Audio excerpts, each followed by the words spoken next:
Hello and welcome to Water Stories, the podcast.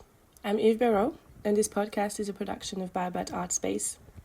As we embark on each episode, we invite you to immerse yourself in exciting discussions that illuminate the vitality of water, echoing the themes explored by the artists featured in our Brooklyn exhibition on show until June 2025. Enjoy!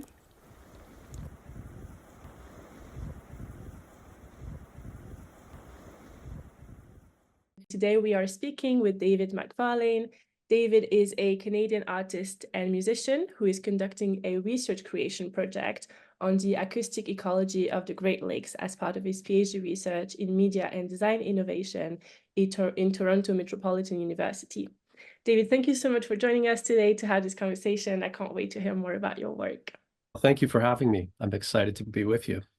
So to start off, I would be really curious to hear more about your collaborator or the water bodies that you chose to center your work around, the Great Lakes. Can you tell us more about them and also maybe what triggered your desire to work with them? Yeah, so I have been thinking about the Great Lakes in some way, shape, or form for quite some time. I'm born and raised on the North Shore of Lake Ontario. The lakes have always been present in my education as a young student. As I grew up, we learned about the history of the Great Lakes, and they are very iconographic, I would say, right? They are emblematic of this region. There's a Canadianness associated with them as well. And there's a majesty to them. I came to start to consider an idea about the Great Lakes through an art project that I was considering about 25 years ago. And it came to me as this sort of grand idea of perhaps an idea for a novel. If, say, each of the lakes was a character in a novel, knowing that it would come together in some kind of confluence, so knowing how the novel is going to end, what would they say to each other and what would they say to us about the history that they've witnessed? What would the nature of that narrative be? And that idea always lingered in my imagination. It just remained as a fascination. When the opportunity to apply for this PhD program arose about 2.5 years ago, I thought that this might be a home for this idea. It could be a place where there would be a community of artists and scholars and researchers that I might be able to really properly develop, take the time and develop the ideas. I approached a couple of members of the faculty and discussed my project, and I was accepted. And very quickly, the idea morphed from an attempt to personify the lakes I shifted quickly to sonify them, to not represent them, but to understand them in a different way. And there was technology available. There was other artists working with sound, and I have a strong background in sound. And it just seemed to really naturally shift into less of a representation and more of an experiential exercise. That's very interesting because I feel like that also resonates with the very nature of your project, which is research creation, because you mentioned how maybe it started as an attempt to, or a desire to think about storytelling and the personification of the lakes and what they could be saying, to an attempt to understand them. So there's this real sort of dichotomy of both the research and then create something from this. So I'm wondering if you could tell us more about this research creation process and the sort of ambiguous space in which you are. Yes, the program that I am in, Toronto Metropolitan University, is a practice-based PhD, and the Canadian version of practice-based research is research creation, and it basically holds the same meaning in whether you're in the UK or if you're in Canada, but in Canadian institutions, it has a little bit more nuance in that usually research creation projects have a social justice component to it, and projects are seen as somewhat of an intervention to the dominant research paradigm in Canadian research institutions. That seemed fitting to me as an artist, I've been practicing art for about 30 years, and my art was always heavily research based. I would leverage research as inspirational content as well as process and methodological value. This project seemed to really fit nicely, and I realized through learning about research creation that I've been doing it longer than it was a term, which is very confusing to me talking about it because I'm just doing art. I just see it as I'm just doing art. So to talk about the nuance of research creation, I get turned around, and I'm not sure if what I'm doing now is a really involved performance art project or if I'm actually doing a PhD. I'm not sure. And some days I wake up, I'm doing the one, and some days I wake up, I'm doing the latter. I love what you just said, that you're just doing art and that the research just makes so much sense within your practice as an artistic practice. And you also mentioned how there's a big social justice component and this idea of doing an intervention. So I'm wondering if you could tell us more maybe about the challenges that exist in around the Great Lakes at the moment.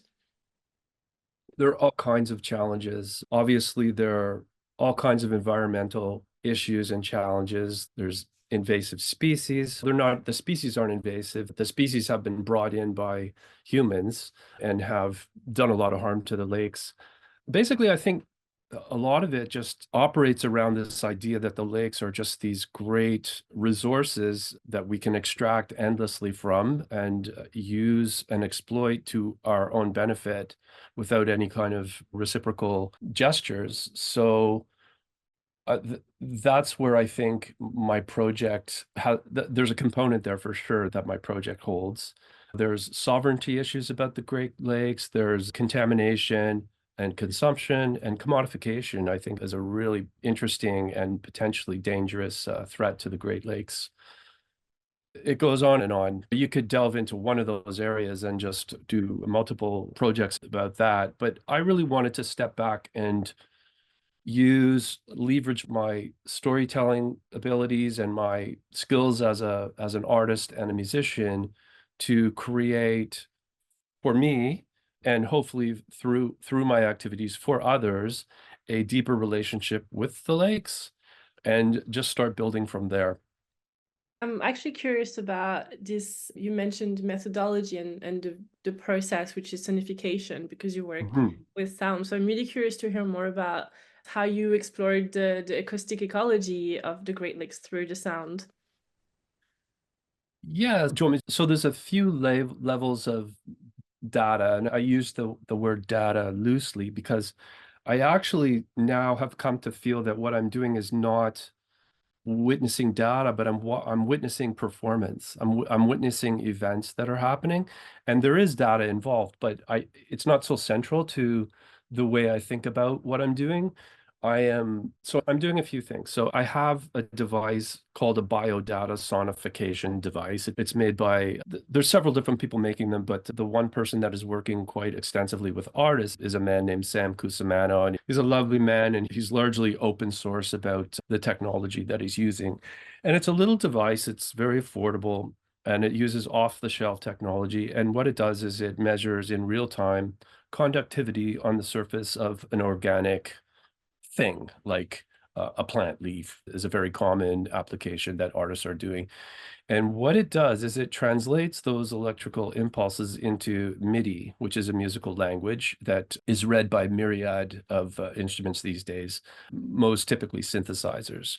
And the organic entity will generate this data, these electrical impulses, and then they get turned into notes, which can be assigned a variety of different scales, a pentatonic scale, a 12-note scale. I think there's about 5 or 6 different variations. And then me or the person operating the biodata sonification device can then assign a voicing or a tone to that MIDI impulse. So that's one aspect of what I'm doing. So I'm working on a prototype right now that it takes the form of a paddle, which I will use to go out onto the various lakes, areas of the lakes, And it will have, it's still in progress right now. I'm doing proof of concept on stuff. I haven't actually made it yet, but I'm pretty sure it's going to work. It stands to reason it will work.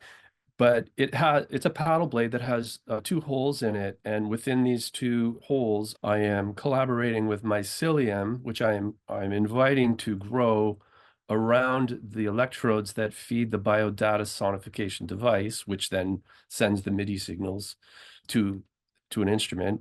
So these modules will be inserted into the paddle, and as I move through the water, the mycelium will help capture the electrical impulses because the device itself struggles with working directly with the water. So I need to invite the aid of an interface like the mycelium.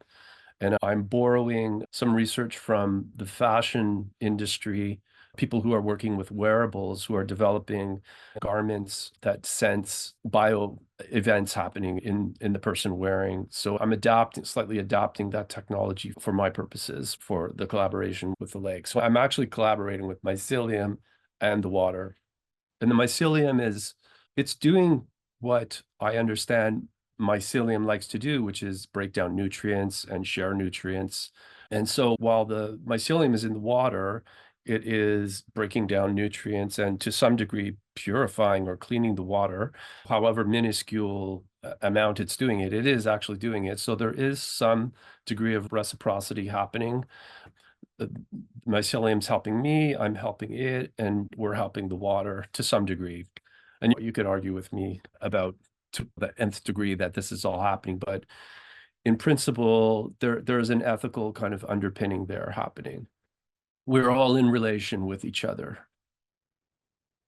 In addition to that activity, I'm going to be gathering soundscape compositions. So I will be visiting sites that resonate, that have some sort of significance, whether it be spiritual, geopolitical, economic, environmental. So I'm building a map of sites that I want to visit. I've done some journeys already, but next summer will be the large part of the actual field work will happen next summer and the following summer. So right now I'm doing I'm developing the methodology and I'm doing all the planning.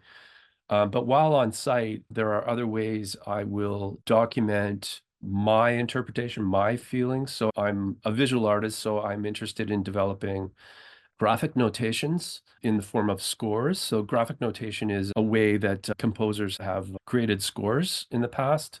And I am going to explore that as a means of disseminating this music to other people and potentially overlaying that on top or in concert with, in harmony with the biodata sonified sound and also real-time recordings of the actual sites that I visit, which will have another layer of acoustic information.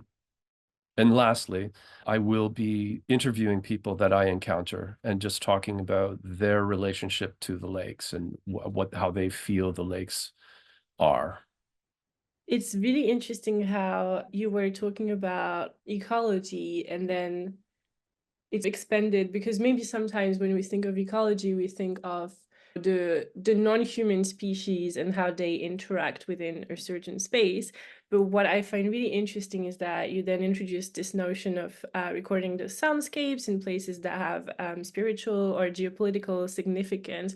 So there are these extra layers of looking at how all the actors, might they be human, non-human, organization, or communities, interact around the Great Lakes. And you also mentioned this thing which seems really important to you, which is this concept of reciprocity. So I'm wondering if you could expand on what shapes you think reciprocity will take when not necessarily collecting, but when engaging with those different soundscapes. I think at the core of this idea of reciprocity for me is it's really about the relatedness of all the actors involved and just trying to come to a better awareness, appreciation, and understanding of that. For me, it's about really being aware of not just going there to extract something for my own benefit, but to exchange, right? To acknowledge the relationship. And there's different ways that I've begun to do that. Some of them are indigenous informed. I've looked to Indigenous scholarship to help guide me as I fumble my way into the more than human world, as I educate and learn and shift my view. So I think reciprocity is really a fundamental concept there, and it can be very simple things. It's really even considering the reciprocal relationship is a starting point. It's a good starting point. Maybe the acts are very minimal or ceremonial, but they're still an important shift in consciousness in the relationship between humans and non-humans. You're collecting biodata, which is something that maybe within academic institutions is done by scientists. And then Mhm. at the same time, you're taking this specific interest in Indigenous scholarship, and you're saying that going through this journey maybe also shifted your own views. At the beginning of the interview, you mentioned how the Great Lakes are almost this symbol, and you put it between brackets, which the audience won't hear, when you Hmm. said the Canadianness of the Great Lakes. So I'm curious about what this sort of interdisciplinarity is bringing to the project by looking at so many different perspectives and maybe keeping an open mind to all the different aspects and all the different ways you can look at the Great Lakes. I think artists do that, right? The artists are comfortable with complexity and grand scale and able to distill and refine and zero in on things that can have an impact emotionally for others experience the work. So I think that's happening. The subject matter of the Great Lakes is so enormous. I think you mentioned in one of your questions, am I intimidated?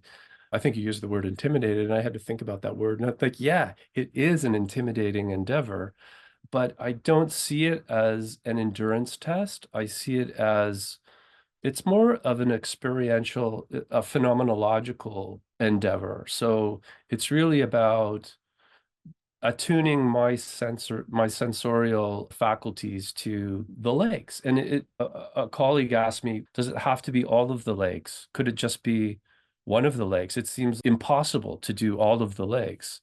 And so like I take that point. It was a good point. I've considered, okay, is scale important? I think the grandness of it is important because I think it catches people's imagination for sure when you talk about and they are a system and they flow, they work with each other. So they are an organism unto themselves and they operate that way. So I do see it as one project, maybe multi-phased. You talked about the interdisciplinaryism of it. I think again, artists, especially contemporary artists these days, are very comfortable working with a myriad of technology, modes of representation, what have you. I think what centers me is the intentionality of what I'm doing. So it doesn't feel complicated to me. It just feels, I don't know what it feels right. It feels true. It's almost like it's intuitive. You said it's just art or it just makes sense, which I love how it seems to be about, yes, paying attention to the experience and doing with rather than maybe adopting a perspective where you're looking at it from above. It's, I would say, going with the flow of maybe in a sort of informal way. And there's something that I sense, and let me know if I'm wrong, but I feel there's a sense of shifting your attention to almost the sort of choreography that goes around the Great Lakes, because you mentioned how it was about witnessing performance and then collaborating with the mycelium and the exchanges that the mycelium does. I think you also mentioned how it was a sort of encounter with different people and about attuning your senses through this experience. I'm curious about your own sensorial experience of the Great Lakes, which I guess is also something you're trying to explore through the sonification Yes. of the lake. So I'm curious about this sort of embodiment and the experiential nature of it all. Sure. Yeah. First, I'd just like to pick up on that word choreography that you used because I think it's a good word. So my practice has typically revolved around setting up situations or parameters where things might happen. And I've done that historically. And I think in this project, it's a similar thing. So it is a choreography in that I don't know exactly what the end result will be, but I am encouraging participants to work together and sitting back and not being like the director, but sitting back and being a participant as well. But it's like creating a situation where these things may or may not unfold. And with the natural world, you don't really know. There's so many conditions that can, especially on the North Shore of Lake Superior, what you don't know what the weather is going to be very well if the lake is inviting you to go for a paddle in a small vessel or if you should not go into the water. So th the embodiment starts really right there. It's very fundamental. You have a very visceral sense of the magnitude and the power of the lake as soon as even before you even see it. You can sometimes hear it before you even see it. And I think my my initial visits to some of the lakes this past summer, I visited a lot of them before, but consciously this past summer, my partner and I, we traveled to Lake Michigan, Lake Superior, Lake Huron, and Lake Ontario, and swam and paddled in all of those lakes, certain locations that we were scouting out a way that we might adopt to travel around the lakes next summer. So we were doing like trial and error experimentations. And one of the things that we borrowed from, I'd read about the Voyageur people that were taught by the indigenous people of the Great Lakes how to navigate the technology of the canoe and the paddle. We're all gifted to the voyageurs, the first white settlers from Europe. And when they would come out of the French River and start to turn north up Lake Huron onto the big water, they were taught a prayer in French by the indigenous folks, and the prayer was Souffle la Vierge, which means blow softly, old woman. And it was a kind of a prayer, and they offered tobacco as well. So they were making an offering and asking basically for safe passage. So in lieu of developing our own, my wife and I used that prayer when we would go out onto the water. And at first it seemed awkward and it didn't feel like our own. It felt uncomfortable. And I struggled with, is this appropriation or is this, it was taught to the first white settlers, is it okay to use this? It just, I guess it didn't feel like our own or it felt just uncomfortable. But the more we did it, the more we could not do without it, the more important it became in the way that it made us acknowledge our relationship with the water. It really was about it felt like we were developing a friendship, a relationship with the water in a way that I find really difficult to explain. But I think it was the act of acknowledging that opened the door for this deeper embodied experience to start to happen. And so now I'm thinking that what I want to develop is a song that we would sing as a way to ask to go out onto the water as our own kind of acknowledgement and acknowledging the relationship that we have with the water. There's this sense of friendliness and almost kinship that seems to be arising, both because you mentioned saying these few words were a way to acknowledge your relationship with the water, and then I guess the other aspect to it is acknowledging the people that have wisdom and have cared for this water and the associated ecosystems, and the indigenous people that have cared for the lakes, and maybe borrowing these words, acknowledging sort of the legacy and the ancestry of these people. Maybe it's a complicated question, but I'm curious about how you approach the complicated colonial history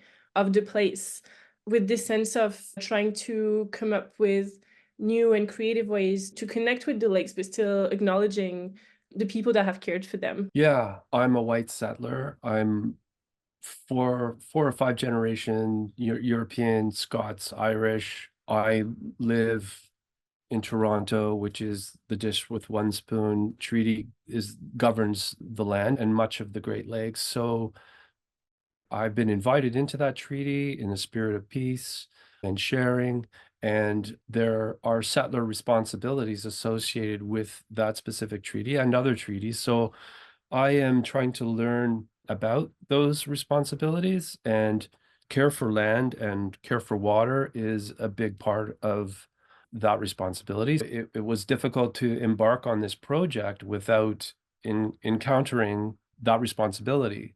As I grow my research and as I develop my methodology, I look to Indigenous scholarship for an acknowledged Indigenous scholarship for help in guiding my research and guiding my methodology because they are the stewards of this land. They know it better than anybody. And I think it's important to, as a scholar, to cite and acknowledge that scholarship also within my own research activity. To not do so is a perpetuation of colonialism, essentially, right? To other that research is a colonial endeavor. I'm learning, I'm a student. It's awkward, it's clumsy, you often don't have the right words, but I think to date, I have tried to respectfully acknowledge and learn what I can from those scholars. There's this word that keeps coming up, which is this concept of encounters, which I think is really interesting because yes, you mentioned encountering the mycelium, encountering the water, encountering these traditions.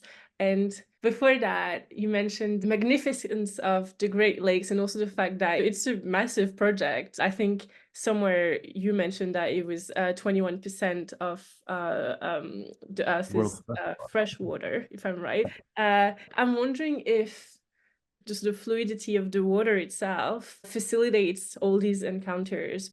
Yeah, I think that's a really great observation. The water it's shape shifting all the time and it's flowing and moving and it's never still. It is a conduit. Yeah, so I think for sure it is perhaps facilitating all these encounters, as you say. That's an interesting idea. Yeah. Yeah, maybe the lakes are doing an experiment on me. Maybe they're researching me.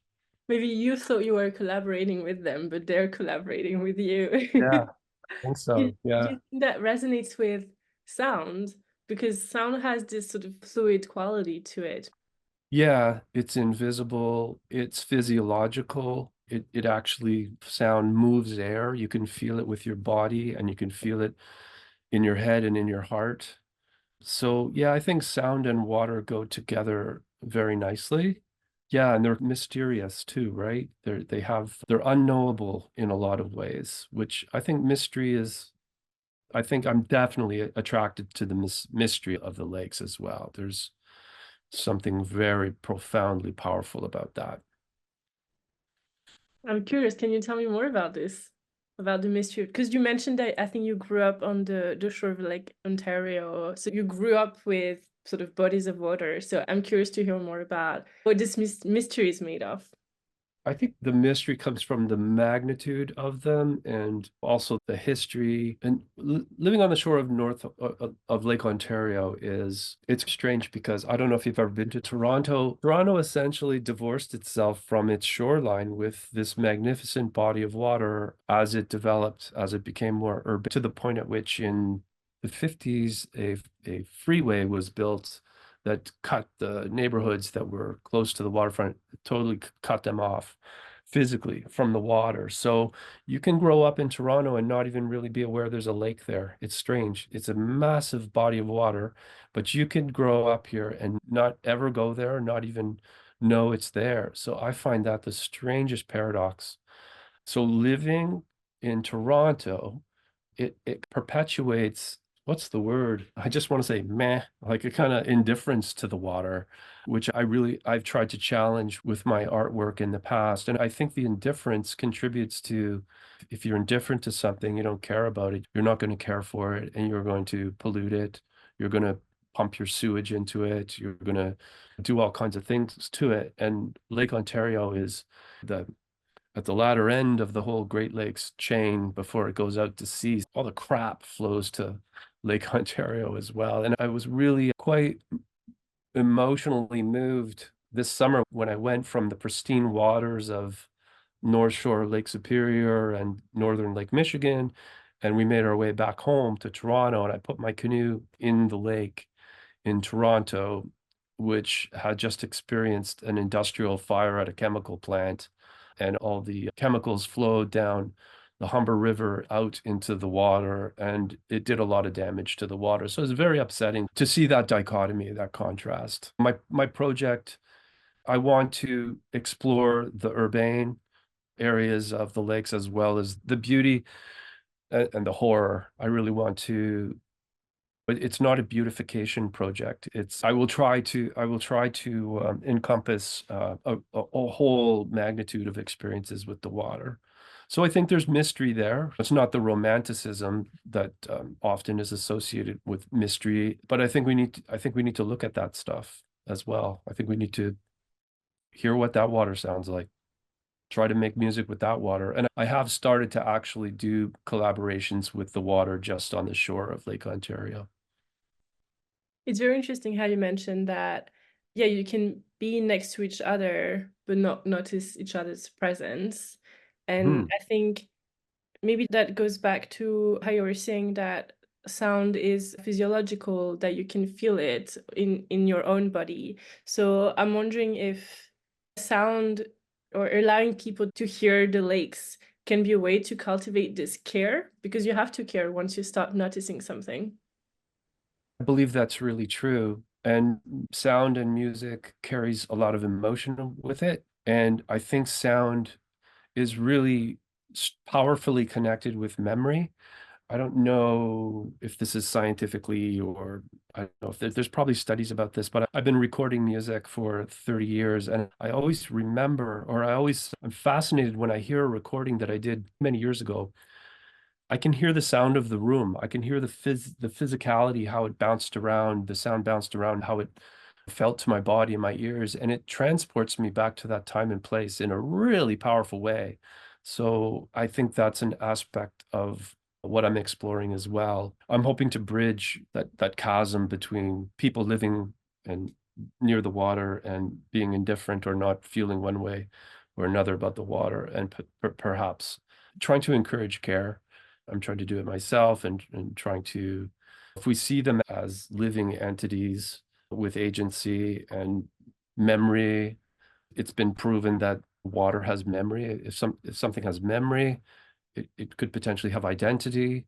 So I don't think it's a far stretch to imagine them as characters.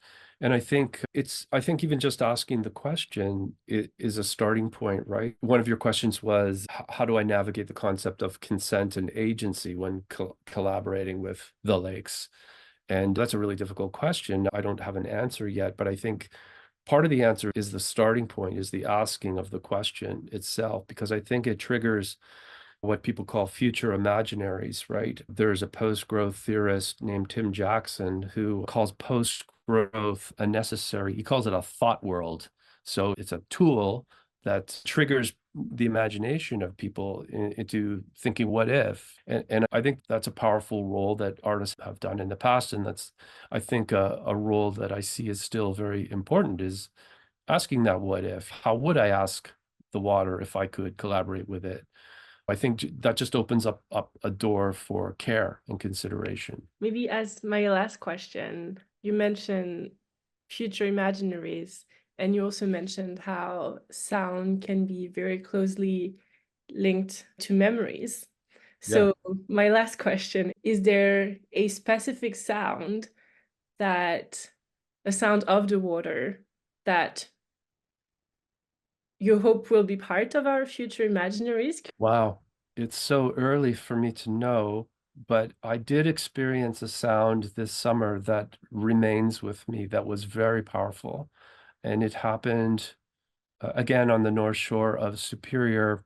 They don't they have beaches, but they're not sand. They're small rocks, and they're gradations of sizes of rocks that become very small little pebbles, and eventually, I guess, they become sand. But when the waves hit them, they make a very particular sound It's not like a wave crashing. It's like they sparkle or they tinkle and they get loud and then they recede very softly. It's almost like a figure emerging from the ground and then receding back into the noise again.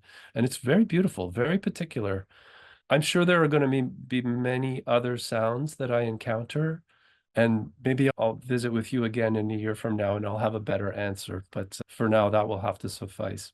I love this insert, the tinkle from the water is a future memory. Isn't that amazing? Beautiful Yes. way to finish. Thank you so much for today. That was such an amazing and inspiring conversation. Thank you very much for the insightful questions.